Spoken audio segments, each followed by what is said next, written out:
Bahagia bakal punya suami pegawai Menhan, ternyata wanita ini tertipu PNS gadungan.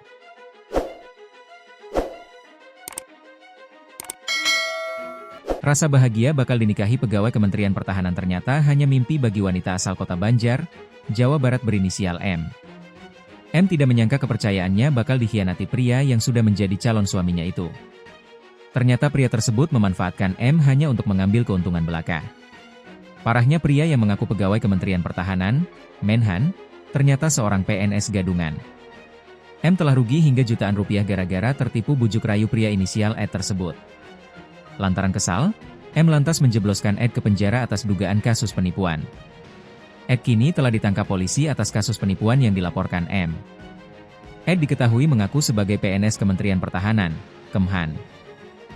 Dalam aksinya, pelaku meminta uang sebesar 8,5 juta rupiah kepada korban untuk biaya pengurusan pernikahan. Alih-alih menggunakan uang itu untuk keperluan persiapan pernikahan, pelaku malah menghabiskan uang itu untuk berjudi online, judol. Kemudian untuk membayar sewa kos, dan memenuhi kebutuhan sehari-hari. Korban perempuan, janji mau dinikahi, kemudian diminta uang, ternyata tak dinikahi, oleh pelaku, kata Kasat Reskrim Polres Banjar, Ibtu Heru Samsul Bahri, saat melakukan ekspos kasus di halaman Mapolres Banjar, Jumat, 9 Mei 2025, pagi, dilansir tribunjabar.id.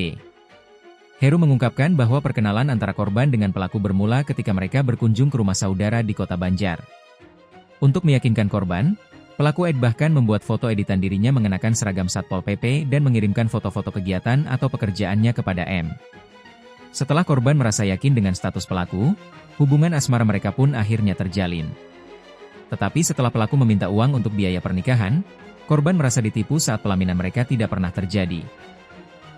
Korban akhirnya melaporkan kejadian yang dialaminya itu kepada pihak kepolisian.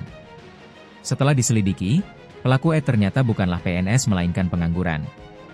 Setelah diperiksa, tersangka bukan ASN, aparatur sipil negara. Dia pengangguran, sebut Heru.